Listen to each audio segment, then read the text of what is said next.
Welcome to the next video in the FTA for ISV series, Identity for Multi-Tenant Applications. Identity is the cornerstone of working with your external customers. Today we will cover some core concepts and applications, things to consider for multi-tenancy, and how to get started. In today's session, we will be starting off with an overview of the Microsoft Identity Platform. Then we will go over managing external identities, which is key to your experience as an ISV.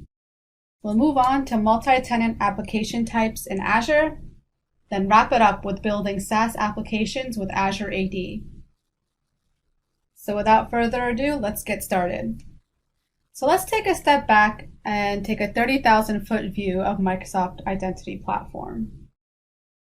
The Microsoft Identity Platform implements authentication and authorization using two industry standard protocols, OAuth 2.0 and OpenID Connect. There's four main components of any OAuth platform. The first part we'll talk about is the authorization server.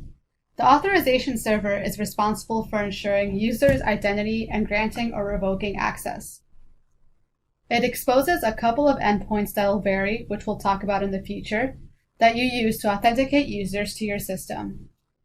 The other component of the identity platform is the resource owner, which is your end user or customer. So that's basically a user or tenant that you're going to allow access to the resources or data within your application for. The third is the OAuth client. It's identified by an application ID, and the app ID is created using something called the app registration, which we'll talk about in the next slide. The OAuth client is actually what's going to be interacting between your end user and the resource that the end user is trying to access. For example, we have the end user that is trying to access data. They're going through this web application. The way they access data through web app is via a bearer token, which essentially provides a lightweight security token telling everyone who I am and what I have access to. The fourth component is a resource server, or REST API. The REST API or backend server, or whatever resource that the user is trying to access, will present that token via the web application, and then that resource in the back will accept it and say, hey, this user is someone that I'm familiar with and has the proper roles that are allowed to access this resource. Or on the contrary, they may say this resource doesn't have proper authorization to access this resource. So that's identity at a high level. Now we will move on to how these components are actually working. Your application accesses everything using what's called an application registration. Within the app registration, you define the identity configuration. So you can do things like define whether it's a single tenant or a multi-tenant type of application. You can also set things like scopes. Scopes allow you to secure different parts of your application and allow users to access different parts of it based on those boundaries. So you can define a scope called user.read, and that would allow a user to have read-only access to an application. Whereas you can define a scope like user.admin, and that would allow the user specific access to more administrative parts of your app. In addition, you can define scopes for your backend as well as application roles. If you want a more in-depth review of scopes, you can refer to the governance session in our series. So now let's take a quick look at the Azure portal so you can see what an application registration can look like within your tenant. Here we have an Azure Active Directory tenant, and under the Azure Active Directory tenant, I have what's called an app registration, as previously mentioned. Here you can create new app registrations and monitor previously created ones. What I will do right now is walk you through an existing app registration so that you can see all the bits and pieces that are involved. This can be found in the Azure portal in the app registration section, which you can type in the search bar. So first thing you want to take a look at is the application or client ID. This is the unique identifier for your application that is in your Azure Active Directory and will be used to access different backend components. There's also an object ID that's created. All objects in Azure AD have an object ID. When you're making an API request to address a specific application object, you would use the object ID. An application object ID is only relevant in the same tenant where the app is registered, and is only ever used to identify that object. So one thing I can actually do once I log into my app registration is define the different account types that can be accessed through this app registration. For example, I can say I can only authorize access to accounts within my own organizational directory. So here you can see that there's an option that only people within my own organization's directory can access this. This would make the application single tenant. On the other hand, you can allow any organizational directory within Azure Active Directory to access it, and that paves the way for a more multi-tenant application. I can also make that a little more fine-grained and control it so that only certain Azure AD tenants can access this. But the first thing you need to do is enable that multi-tenant setting, then you can start to get more granular. There's a couple of other things on the screen worth bringing your attention to. When your application is making a request for that bearer token from Azure AD on your behalf, the application is going to redirect to another endpoint. So take the time to identify some endpoints you'd want to use for the redirect and possibly for testing. The Microsoft Identity Platform endpoint allows work and school accounts from Azure AD and personal Microsoft accounts, such as Hotmail, Outlook, MSN, etc., to sign in. The other thing you want to make sure to look at is what sort of tokens you want to look at to request back from Azure AD when you're authenticating the user. Access tokens are used as bearer tokens. A bearer token means that the bearer, who holds the access token, can access authorized resources without further identification. Because of this, it's important that bearer tokens are protected. If I can somehow get a hold of and bear your access token, I can pretend to be you. The ID token is a security token that contains claims about the authentication of an end user by authorization server when using a client and potentially other requested claims. Claims are name-value pairs that contain information about a user. The ID token is represented as a JSON web token. Identity information about the user is encoded right into the token, and the token can be definitively verified to prove that it hasn't been tampered with. So do you want to use access tokens, which are used for implicit flows, which we'll talk about in a little bit, or do you want to simply request ID tokens?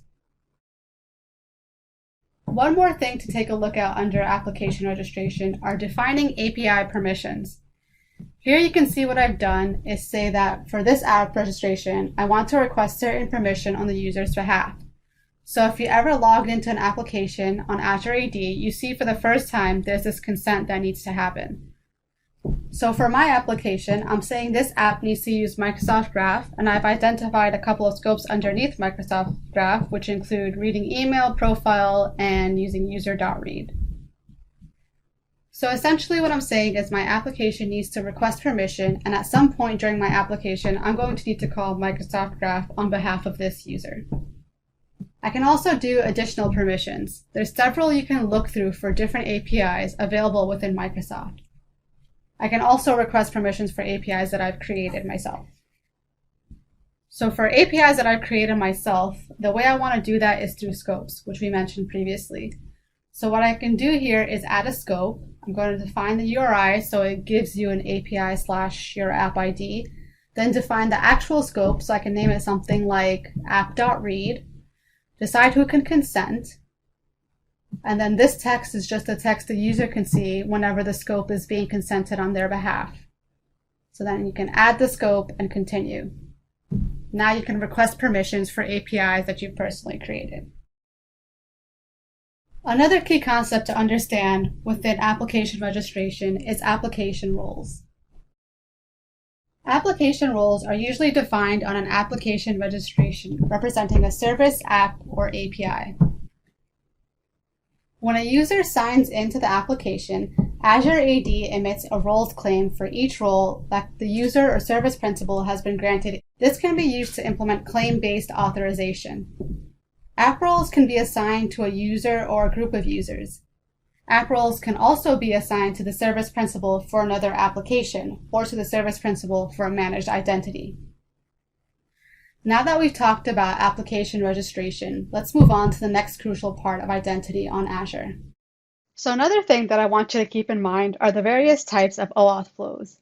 There are a few types of authentication flows that can be used based on the type of app you are building and what your desired state is. I will do a quick rundown of each, so get ready. The first we will talk about is implicit grant.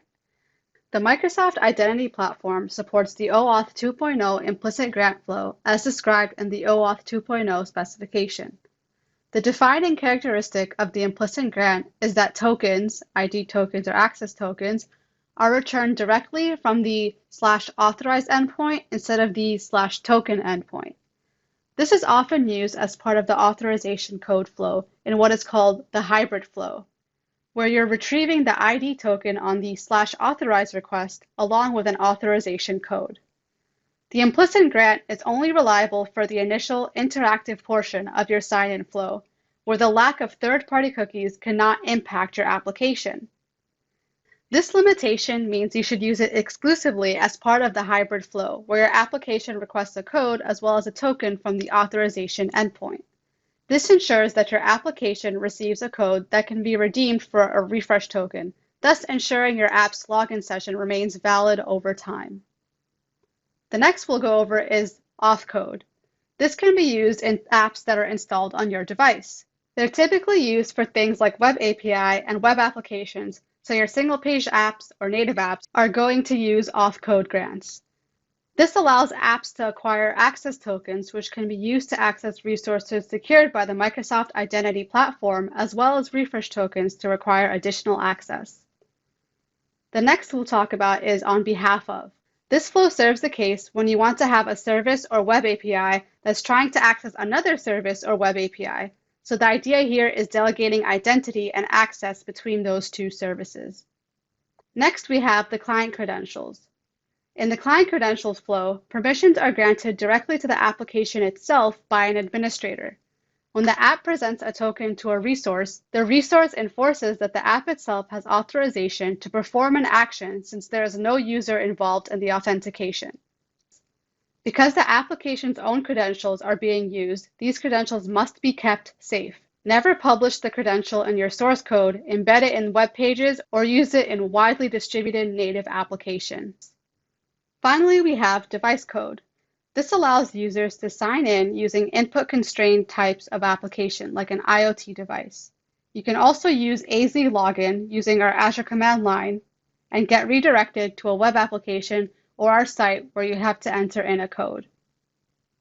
This was a quick rundown of the authorizations available. For a more in-depth look, visit our Microsoft Identity Platform docs. This wraps up our first portion of the presentation. We talked about the Microsoft Identity Platform all up, application registration, and OAuth flows. In the next part of our session, we're going to cover managing external identities. Azure provides a couple of ways to manage external identities or users, and I will use this section to highlight those two concepts and talk about when you should use what. See you there.